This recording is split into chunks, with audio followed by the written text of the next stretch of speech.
Hey there, it's Ingrid. Today we're gonna do a fun little distress project. I have this great new stamp by Create a Smile, and this is the Mandala stamp. I love this stamp. It's so amazing, the detail and everything in there.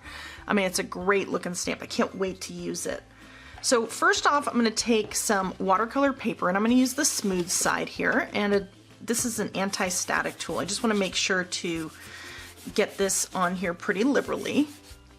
And we're gonna pretty much emboss the kind of like the bottom third of this. We're gonna take some Versamark ink, and I just wanna get this stamp kind of coated really well. Now because it's so big, I'm gonna do my best to work on it upside down. This is a 140-pound Strathmore cold press watercolor. I just wanna kind of get this piece here on an angle, kind of going over as far as I can. And I'm just going to burnish the back side, kind of transferring the Versamark powder into the watercolor paper.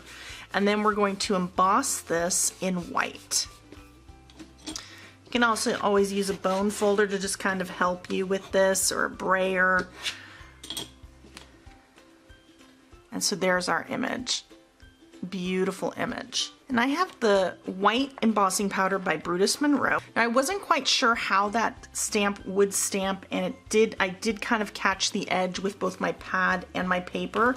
So I'm gonna probably have to trim down all that excess rubber off that stamp, but for now, pretty easy to just kind of brush it off. Taking a preheated heat tool, and I'm just gonna melt my powder. Watercolor paper doesn't really like heat, so I'm gonna come at it from both sides. So there you have that great image there. You just wanna check your piece, make sure that you've got all the little pieces of powder melted. So I'm gonna add a little bit of removable dado on the back side here, just to kind of hold my piece in place. And I've got 4 distress colors that I'm gonna use today. So I have picked raspberry, squeezed lemonade, twisted citron, and broken china. So we're gonna start off on one corner. We're just gonna kind of go outward here, and we're gonna start with the broken china. Add a little bit of blue here. You always wanna start off your project and come onto your project. And I've been using watercolor paper more than anything when I do distress inks lately. They just seem to blend so effortlessly and perfect on the paper. I like my results so much better than regular cardstock. And then I'm going to come back in with twisted citron, and I'm just going to kind of overlap my colors a little tiny bit. Notice I have a long way to go here, and I just want to kind of make this a little bit more of an angle going this way. I want to make sure that I leave some of the blue on its own, and I want to have enough green that you're seeing the green, but yet also a blend.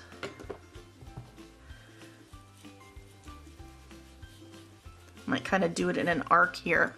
And then next I'm going to come in with the squeezed lemonade, just for a little bit of variation. Kind of over the green area, and this is going to be a little more of an arc, kind of following the mandala itself. I don't know if it's mandala or mandala. I guess it could be either way, depending on where you are. A little more squeezed lemonade.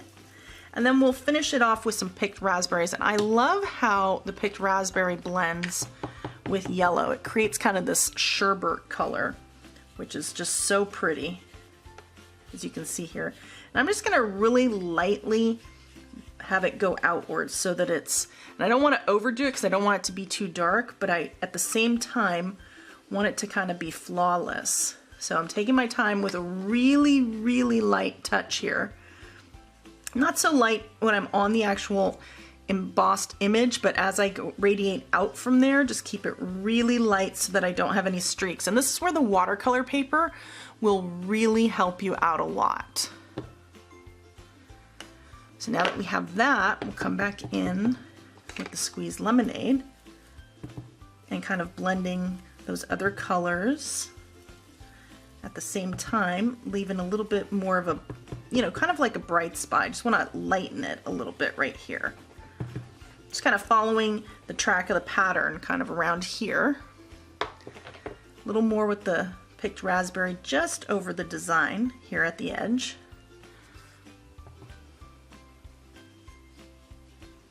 want to keep those blended. And then back with the twisted citron.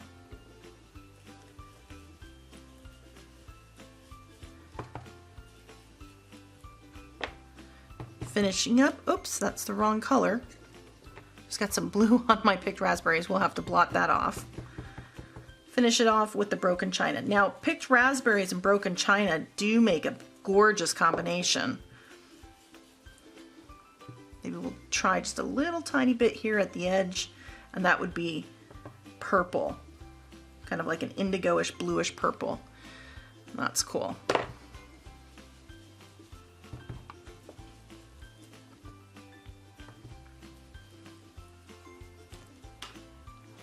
I like that a lot. Very pretty. What do you think?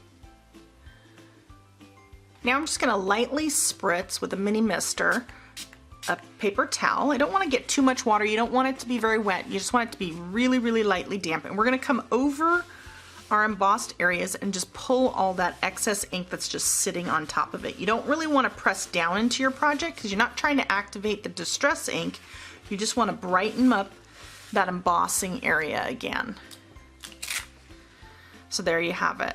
This is a great, clean and simple, just very beautifully blended piece. And now we'll mat this in a clean and simple style with a greeting and we're all good to go. Now I thought that I would do something a little bit more untraditional and I would mat this onto a piece of kind of like dark gray. This is a basic gray by Stampin' Up! And I just happen to really like this color. And let me put a sheet of white behind it so that you can see it really well.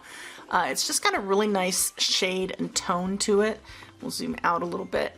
And then I have this Thanks die that I cut from Twice Thanks by Create a Smile. And this is just a really nice broad sentiment, and I like that because it needs to stand out against this fine detailed image without kind of taking away from it. And so to adhere this, I'm going to just add this with just some adhesive to the back there. Because I didn't use any water on the watercolor paper, regular adhesive is going to be fine. But this right here, I'm going to use multimedia matte. And you see me use this a lot in videos, but I just want to kind of stress that the reason I do, and one reason I love this product so much, is that if anything oozes out from behind, it dries completely clear and matte, not glossy, no shine, and it's almost transparent. This is what I use with sequins, which I will also throw on a couple onto this card most likely. But it's really a great product, and you don't need a whole lot. I usually kind of zoom through this part or don't have this on my videos, but I thought I'd just kind of showcase it to you here about how and why I do this. I kind of mash it down with this, and then on these little tiny skinny parts, you want to add a little something as well, because that just kind of helps to hold them in place. It doesn't have to be a lot, it could just be a little tiny bit. Just use the end of the nozzle here. This way you're just kind of adding a little, but at the same time you're really helping ensure that this kind of stays put. So we'll just find a spot for this, get that adhered down. And you can always pop an extra little greeting, you know, like thanks for being there, thanks for being you, whatever you have. This actual stamp set, there's an actual stamp set that comes with the dies. Well, not together, you purchase them separately.